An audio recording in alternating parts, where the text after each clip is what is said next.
Hi, I'm Brendan, And I'm David. and welcome to the LAN party. We totally didn't screw up this and fail to record one yesterday. The topic's completely original, and this isn't something that we've gone through once already. Yeah, I'll Yeah. go with that. So, a little while ago, we put up, I think last week on the podcast, we were talking about how we wanted to take some time to talk about Destiny's The Taken King. We're both pretty hardcore Destiny players. Yeah. I'd admit that. Now, we are very excited about many aspects of the DLC, which we're going to get into. But our podcast yesterday was hijacked by not just technical errors that made it unpostable, but it was also hijacked by a snafu that's been going on in terms of Bungie's PR. It was a pretty big misstep. Yeah. If you guys hadn't been paying attention, Luke Smith, who is a creative director on Bungie's The Taken King, was interviewed at E3, where they're promoting all of the new stuff that's coming out in the new expansion. And he got interviewed by Eurogamer and basically said a bunch of dumb things. And it all has to do with the pricing of the Taken King's expansion. Yeah, which some people had problems with anyways. Yeah. Now, just not to get lost in the weeds of the controversy, but just to give it context, basically the plan was this.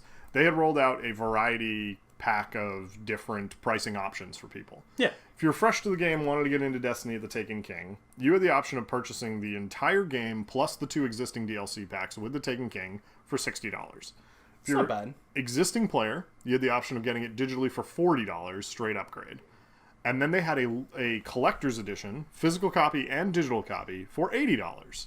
The physical copy came with another art book, a strange coin, a little journal that belongs to Cade 6. The cool stuff that the collector's items usually Promo come with. things that they had. And then it also had some in-game rewards. And this was sort of where the controversy began, because the digital rewards it provided were a emblem or shader, which was sort of relevant to people. 3 class items, 1 for each class, that provided stats as well as an XP boost. And then it also had new custom emotes, which we still don't know a whole lot about specifically, but it had these things. They were only available with the collector's edition, and its only price point it was offered at was $80. And a lot of people were taking issue with that once it was announced, because they were saying, well, this isn't fair. I've had the game. If I'm paying $80, it's like I'm buying all the content I already own again, plus the new stuff, and paying $20 more. Essentially, you're spending $80 on emblem emotes and your marks, or whatever the hell Mark, cloak, whatever it is. And the class item is. People had a big issue with that. Now, it wasn't so big an issue that it had gone violent until this interview with Luke Smith, because he basically, in an attempt to sound humorous, made an ass of himself. He more or less inferred that people would throw money at their televisions to buy this content, that it didn't really matter what the pricing package was. And he came across sounding really arrogant and really anti-consumer. And that, combined with the packaging prices, really heated up and pissed off some people, to the point that they started taking to Reddit with their pitchforks.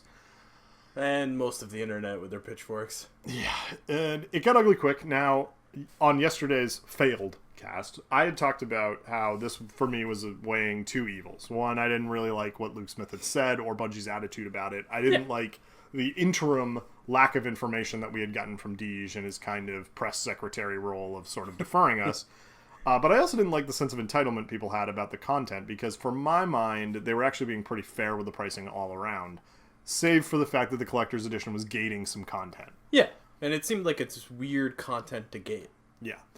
Now, in the meantime, the situation had updated. Today, fortuitously for us, the weekly update came out from Bungie, and it had some new information in it. What we learned were a few things. I guess, first, Luke Smith kind of walked back his mistake. And in my mind, he did it in a pretty self-deprecating and kind of honest way.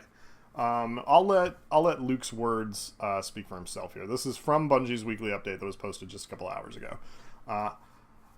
So here we go. It says, "Don't take it from me." This is Deej talking. Here are some words from Luke Smith. "I am Luke Smith, creative director on Destiny The Taken King. Many, many years ago, I wrote to each of you each week in this spot. We talked about battle rifles, we talked about stuff we were going to talk about, and at some point we did a horrible hand drawing of an upcoming map and teased you with it in the weekly update." Now, he's waxing poetic about the days when he's running the Halo community. Anyone who knows me knows I can be sarcastic. Anyone who remembers my podcasts I've done knows that I can be pretty blunt. And anyone who's watched me in a vid doc knows I'm pretty unpolished. However, most of you don't know me. Reading my interview with Eurogamer and imagining it came from some random developer of a game I love, that random developer looks like an asshat. That's not me paraphrasing, that's his actual quote. Looks like an asshat. But that asshat was me, and those words rightfully anger you. I'm sorry. My words made it sound as if Bungie doesn't care about their most loyal fans. We do care. We are listening. And we will make it right. Here's what we're doing about the collector's edition of Destiny: The Taken King. So then it goes into a technical breakdown of what they're doing. But the long short of it is, if you're buying the game digitally, you now have the option of spending an additional $20, and that gets you this collector's edition content on top of the $40 you're paying for the expansion. So you're paying $20 for the emotes and new class items and whatnot. Cool shader. This does a couple of things for me that instantly fix a lot of problems. One, the content gating is now right out the window, because for a reasonable financial investment, another $20, you can have the digital collector's edition content. Yep. No problem there for me. Two, it brings the total pricing to $60 for the collector's edition of the expansion, which is an optional a buy-in for cosmetics. Yep. I'm also okay with that. We had talked about it yesterday. I know, obviously didn't post, but I'm somebody who's sort of pro microtransaction when it works out correctly. I have a lot of games that I like with cosmetic microtransactions, and this is another one that I'll be buying. Like, I'll get it. And I mean, really, when Taken King was first announced or hinted, I was expecting to pay $60. I was expecting a new game that I'd have to go buy, so... Yeah. And I think this has always been kind of billed as being a larger expansion. Like, from the get-go, they were like, this is going to be our big one for the year. This is going to be the missions and story to end all story. Yeah, so for my money, that always seemed like that was going to be more expensive. Yeah. So $40, double the expansion cost we've been paying, if you look at it that way. Yeah. Still didn't seem unreasonable. I was willing to pay that. $60 is what I've been paying for expansions for World of Warcraft forever, and I'm getting what presumably is a pretty substantial shot in the arm of content for Destiny. So I'm pretty excited about that. The other thing that this does for me is because it neutralizes the fact that none of the content is gated. This makes the game, again, pro gamer, the consumer, and it gets Bungie out of the kind of hot seat they were in, which should, in my mind, eliminate the sense of entitlement about the content. Should. The other thing that people had selectively chosen to forget, but is pointed out again in the weekly update, is that there actually is free content that's part of the expansion that is there to, quote-unquote, honor the players who have been playing the game. They're giving away an emblem shader and sparrow combination of this black and gray special armor shader, an emblem and everything, for any player who's playing in Year 1, both expansions, and achieved higher than light level 30. Yep. Which is, I would say, the vast majority of people who are still playing Destiny are obviously in that spot. Yeah. I don't think... And I mean, since the House of Wolves has become a lot easier to hit that mark. Yeah. If you were playing pre-House of Wolves and just the Dark below, I'd still be just a Titan. And for me, above 30. Like, the game now is putting kind of a legacy achievement in there, because now, you know, presumably their 10-year plan is going to continue going forward. I don't see why it wouldn't. The game's been vastly financially successful for them. I think this will be a cool item because as time goes on, it will become more rare. Yeah. There obviously will be new people who join. When new features get added to the game, substantial features, I'm sure it'll draw more people back in. Yeah. A lot of the review pool of people in the media who are looking at the game, and a lot of the people who played the game said, well, I don't really like the sandbox this here. It's not enough for me, but I will come back when the game expands. Those people will come back, and, you know, now there's something differentiating the long-term players from the newer ones. Yeah. That also isn't providing any kind of in-game advantage, which I think is key to it. No. It is purely aesthetic. Yeah. So to drive around on a cool speeder bike. This buries the controversy for me. How are you feeling about it? Yeah, I think it fixed the issues that were there. I mean, granted, still, for me, it was not really... It was a non-issue. I wouldn't have bought the $80 consumer collector's edition for just what I got. And I mean, the hard copy collector's edition, it had already sold out, so... Yeah. It's digital anyway, so I wasn't worried about it. But really, I think Bungie took a step to think about it, and then came back, and they were like, all right, we realized we screwed up. In a classic Bungie fashion, they fixed it. So, I mean, I'm really excited for the Taken King. I'm like ecstatically excited. There's like less than 3 months before we can play it. So let's attack this beast. What's got you the most jazzed? You've been watching a lot of this pre-coverage. Obviously, we watched things at E3. They premiered it technically at Sony's conference. So that was where we got the first look at the extended one. But we'd seen some stuff beforehand. It was awesome. But for me, the subclasses. I cannot wait to play all of the subclasses. Oh, doctor. I mean, it doesn't matter. I'm usually a Titan. I love the hammer. I want to be Thor. I want a shoulder charge. We finally have a ranged offensive super. It's so amazing. Like, just watching the gameplay as he just chucks the hammer and draws it back. Now, something that's interesting about the subclasses, and this is immediately pointed out in the new Sunbreaker class, which is the Titan subspec, they're getting grenades on these classes, obviously, that all the other classes feature, but they're actually pulling one grenade from each of the other classes element for that. So they're getting the Incendiary Grenade from Hunters, as well as the Fusion Grenade from the Warlocks, which is broken. But they're also getting, the Titans have that, like, ground wave. Yeah, I can't remember what it's called. It's not like the Molten Grenade or something. It has some like color name like that. But I can't remember. Yeah, you basically you throw it and then it has a linear explosive element to it that blasts out from it. Is awesome. Yeah. I like that it's an impact detonation grenade. That'll be really good for the Crucible. Really fun to use. Yep. It's good at holding down corners. I was watching some gameplay of the actual Crucible matches and it just looks... Titan looks like the new spec is a mix between the Striker and the Defender. Yeah. Which is amazing. I mean, the sunspots. So, like, when you pop your super and there's a little sunspot, you get solar or something or other. Oh, yeah. Armor. Which, I just can't wait to play Titan. See, now for me, it's interesting because Titan is my core class as well, but I've gotten pretty deep into my alts now. Yeah. I love the Hunter toolkit as it is, but it can't play support very well. And basically, there is no Hunter support. It is Hunter offense. Golden Gun is just straight out the door offense. And, I mean, Blade Dancer is a really high mobility, but still very offensive-oriented build. Then they were like, well, Brendan... The Dark Stalker. Here's your dirty tricks kit. So your melee is replaced with that smoke grenade. That looks Which rad. sounds awesome. The unique grenade that they have in that set sounds really cool. And then they're also inheriting... what are they getting? Two of the weird void ones. They get the area dispersal one that the Warlocks have. Yeah. And then they're getting the Titan Spike. The pulse grenade. Whatever it's called, yeah. Yeah. But then their unique grenade is that wall of fire that they can summon, which looks rad. And that's before you consider the super, which I'm just so excited for. They get a bow and arrow, which is aesthetically rad. And you take it out, you fire it away, and in the impact area, it does immediate damage to who it hits, but then it also creates these kind of like tendrils of void energy that hold people. It's not even hold. It's slow. They can't use abilities. It stops abilities. Yep. So, like, if you see a Blade Dancer... You now have an instant super counter. Nothing. I cannot wait to use this. I cannot wait to use this. I'm so excited. The Hunter just looks... It looks like it's a skill-based. Yeah. Like, that bow... I was listening to some of the podcasts, and they were like, the bow is tricky to use, but once you get practice with it, it's just dirty.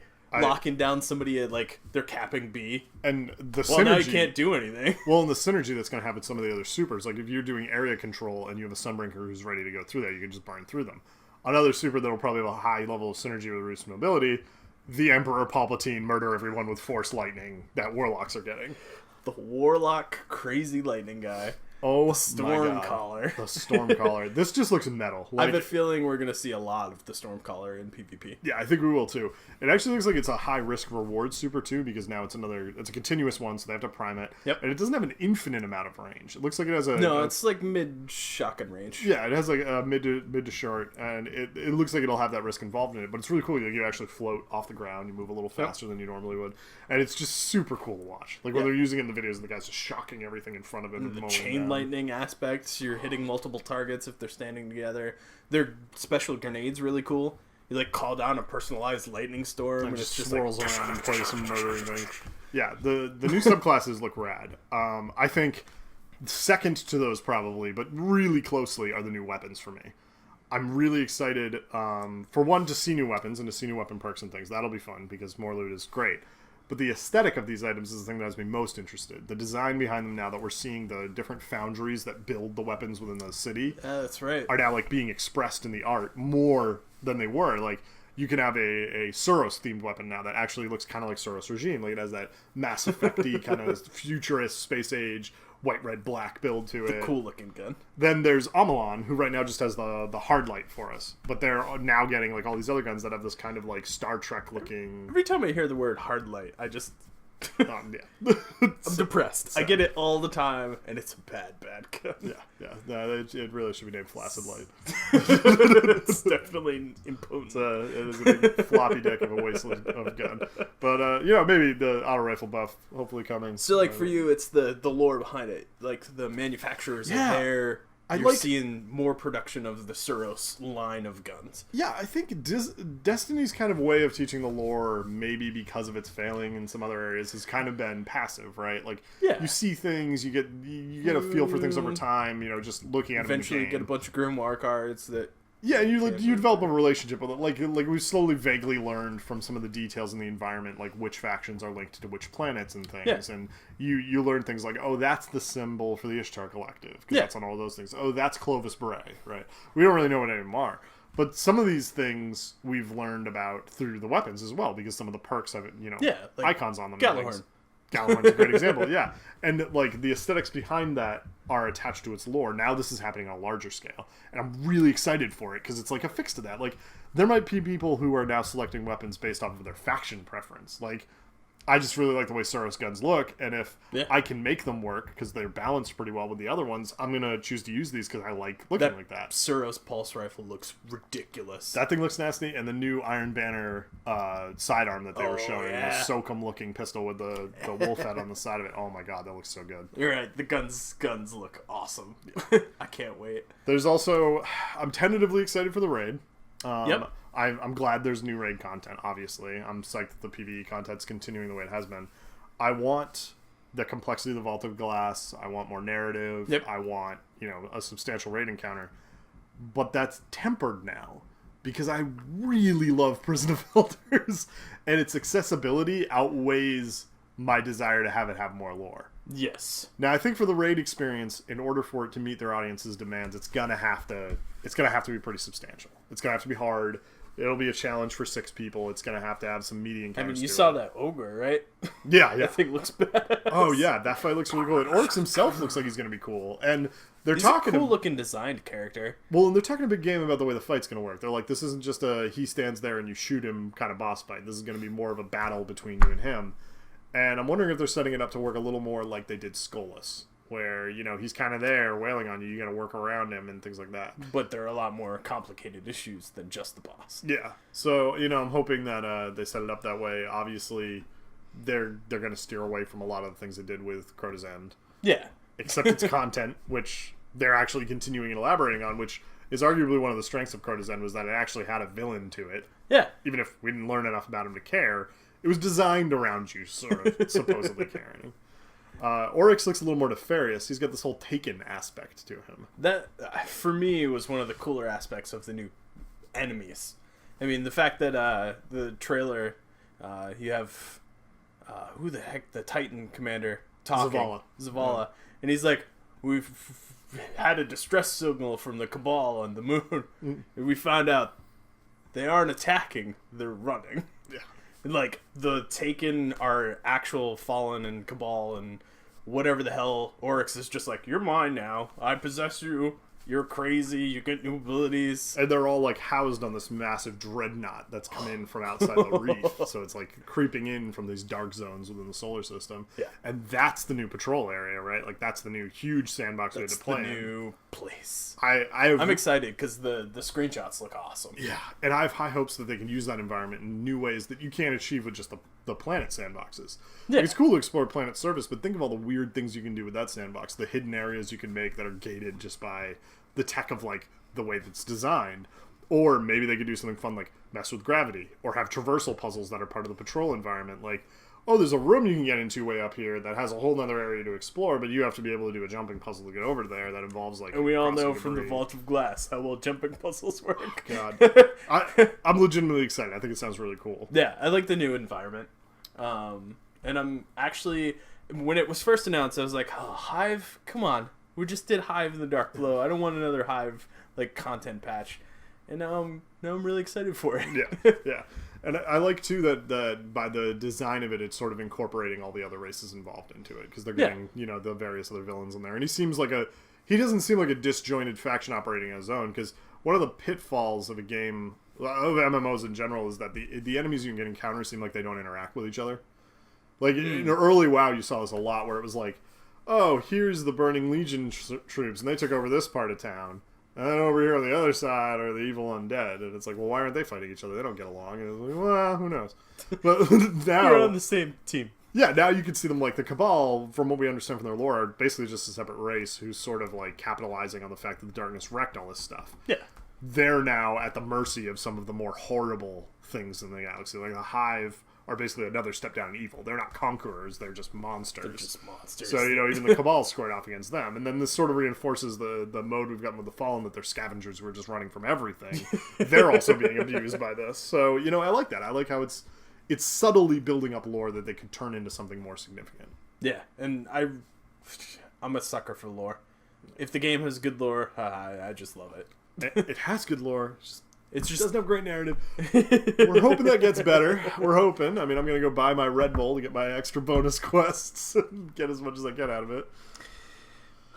Red Bull. I think we'd be remiss in discussing this too if we didn't mention Rift. I'm fucking ecstatic that Capture the Flag is finally coming. It looks like a really cool PvP game.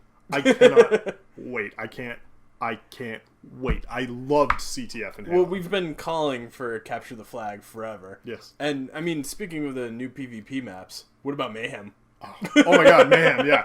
The ultimate palate cleanser mode. Like, are you just so sick of getting thorn raped in the Trials of Osiris? Well, now you won't have a chance, because super! Just calm right down, because you can just blow guys up all day, because that's the mode. Yeah, no, Mayhem looks... Mayhem and Capture the Flag. Yeah, I mean, that'll revitalize PvP. I think it gave you both ends of the spectrum that were good, too, because it gave you another mode that's team competitive. Yep. That has, like, high strategy, high concept, you're working really hard with that. And then it gave you another mode that's just, I'm bored.